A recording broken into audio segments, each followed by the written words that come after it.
ஓமலூர் அருகே தேசிய நெடுஞ்சாலை ஓரத்தில் ஒரே நேரத்தில் 5 கடைகளில் திருட்டு சம்பவம் நடந்துள்ளது பரபரப்பை ஏற்படுத்தியுள்ளது. சேலம் மாவட்டம் ஓமலூர் அருகேயுள்ள கோட்டமேட்டுப்பட்டியைச் சேர்ந்தவர் சுரேஷ்.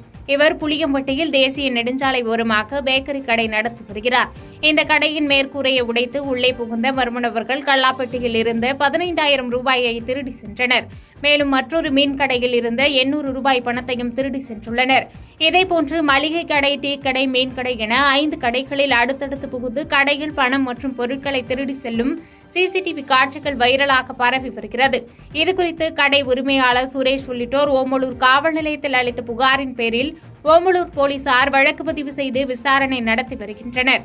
தொடர் திருட்டால் அச்சமடைந்துள்ள ஓமலூர் போலீசார் இரவு ரோந்து பணிகளை மேற்கொள்ள வேண்டும் என கோரிக்கை வைத்துள்ளனர்.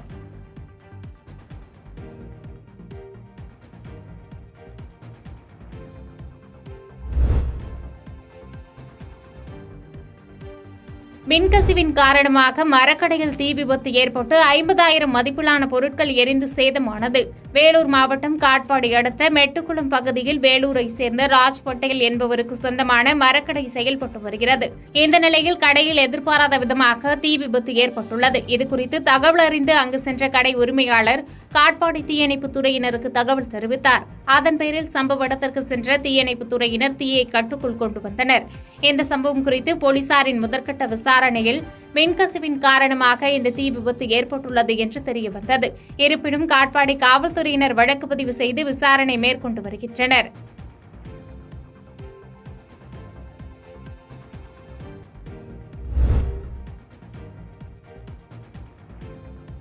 நூறு நாள் வேலைவாய்ப்பு திட்டம் கடந்த ஏப்ரல் மாதம் முதல் முடக்கப்பட்டுள்ளதாக குற்றம் சாட்டியதோடு திட்டம் மீண்டும் தொடங்க வலியுறுத்தி அகில இந்திய விவசாய தொழிலாளர் சங்கத்தினர் மாவட்ட ஆட்சியர் அலுவலகத்தில் கோரிக்கை மனு அளித்தனர். ஏழை எளிய மக்களின் வாழ்வாதாரத்தை மேம்படுத்த கடந்த 2006ஆம் ஆண்டு கொண்டுவரப்பட்ட 100 நாள் வேலைவாய்ப்பு திட்டம் 2024-2025 நிதியாண்டில் முடக்கப்பட்டுள்ளது என கூறி அகில இந்திய விவசாய தொழிலாளர் சங்கம் இது சம்பந்தமாக கன்னியாகுமரி ஆட்சியர் அலுவலகத்தில் மனு அளித்தனர். சங்கத்தின் மாவட்ட நிர்வாகி தலைமையில் நடைபெற்ற இந்த நிகழ்வில் கடந்த ஏப்ரல் மாதம் முதல் 100 நாள் திட்டப் பணிகளை ஒப்பந்ததாரர்களுக்கு கொடுத்து அதன் மூலம் பொதுப்பணித்துறை அதிகாரிகள் ஆதாயம் பெற்று வருவதாக ஒரு குற்றச்சாட்டு முன்வைத்துள்ளனர். மேலும் ஏழை எளிய மக்கள் வாழ்வாதாரத்தை பாதிக்கும் வகையில் முடக்கப்பட்டுள்ள இந்த திட்டத்தை மீண்டும் அரசு செயல்படுத்த வேண்டும் என கோரிக்கை மனு அளித்தனர்.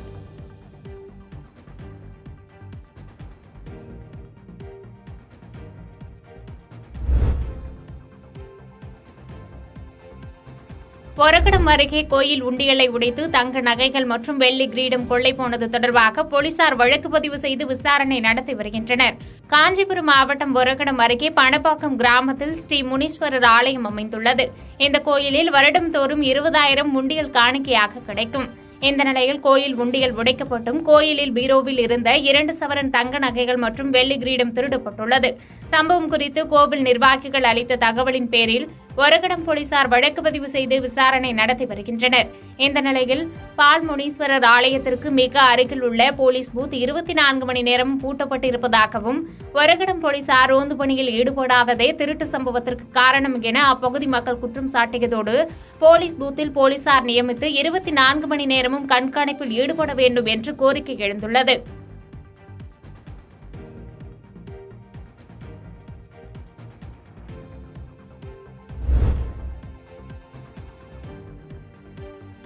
புதுக்கோட்டை அருகே நடைபெற்ற கிராம சபை கூட்டத்தில் புதுக்கோட்டை மாநகராட்சியாக அறிவித்ததற்கு எதிர்ப்பு தெரிவித்தனர். தமிழக முதலமைச்சர் ஆணைப்படி புதுக்கோட்டை அருகே 9A நத்தம்பண்ணை முதல்நிலை ஊராட்சியில் சிறப்பு கிராம சபை கூட்டம் நடைபெற்றது. ஊராட்சி மன்ற தலைவர் AVM பாபு தலைமையில் நடைபெற்ற இந்த கூட்டத்தில் ஊரக வளர்ச்சித்துறை உதவி இயக்குநர் சீனிவாசன் சிறப்பு அழைப்பாளராக கலந்து கொண்டார். கூட்டத்தில் ஊராட்சி மன்ற உறுப்பினர்கள் மற்றும் ஊராட்சியை சார்ந்த பொதுமக்கள் ஏராளமானோர் கலந்து கொண்ட நிலையில் கலைஞரின் கனவு இல்லம் திட்டம், தமிழக அரசின் திட்டங்கள் மற்றும் ஊராட்சியின் செயல்பாடுகள் குறித்து தெரிந்து கொள்ளுதல் போன்ற விவாதங்கள் நடைபெற்றது. தொடர்ந்து கிராம சபை கூட்டத்தில் கலந்து கொண்ட ஏராளமான பெண்கள் புதுக்கோட்டை மாநகராட்சியாக அறிவித்ததற்கு எதிர்ப்பு தெரிவித்தனர்.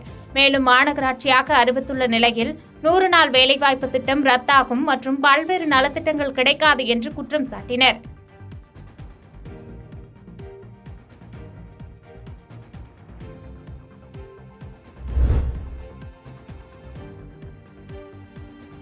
கரூரில் கல்லிறக்கி விற்பனை செய்ய அனுமதி கோரி தமிழ்நாடு விவசாயிகள் பாதுகாப்பு சங்கம் சார்பில் கவன ஈர்ப்பு ஆர்ப்பாட்டம் நடைபெற்றது.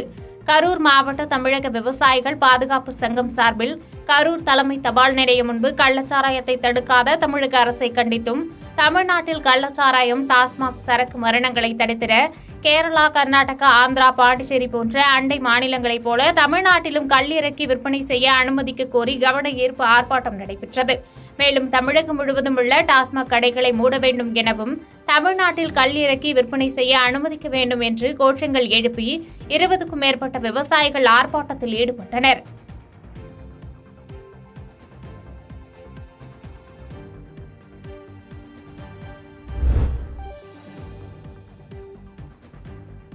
கோவில்பட்டி தாலுகா அலுவலகத்தில் இலவச வீட்டுமனை பட்டா வழங்க வேண்டும் என வலியுறுத்தி கண்டன ஆர்ப்பாட்டம் நடைபெற்றது.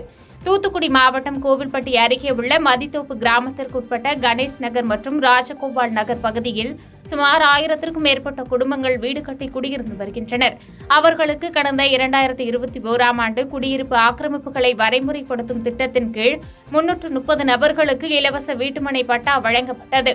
அவர்களுக்கு கிராம கணக்கில் ஏற்றி அளவீடு செய்து பிரித்து தரக்கோரியும், மேலும் அப்பகுதியில் குடியிருந்து வரும் 250 குடும்பங்களுக்கு இலவச வீட்டுமனை பட்டா வழங்க வேண்டும் என கோரியும், இந்திய கம்யூனிஸ்ட் கட்சி சார்பில் தாலுகா செயலாளர் மந்தித்தோப்பு பாபு தலைமையில் கோவில்பட்டி தாலுகா அலுவலகத்தை முற்றுகையிட்டு சுமார் 100க்கும் மேற்பட்ட பெண்கள், ஆண்கள் கண்டன ஆர்ப்பாட்டம் நடத்தினர். பின்னர் தங்களது கோரிக்கை மனுவினை தாலுகா அலுவலகத்தில் வழங்கினர். மனுவை பெற்றுக்கொண்ட அவர்கள் உரிய நடவடிக்கை எடுப்பதாக உறுதியளித்ததன் பேரில் அவர்கள் அங்கிருந்து கலைந்து சென்றனர். பாதகம் செய்பவரை கண்டால் நாம் பயங்கொள்ளலாகாது பாப்பா, மோதி மிதித்து விடு பாப்பா, அவர் முகத்தில் உமிழ்ந்து விடு பாப்பா. அண்மை செய்திகளை உடனுக்குடன் தெரிந்து கொள்ள இணைந்திருங்கள் எம் நாடு தொலைக்காட்சியுடன்.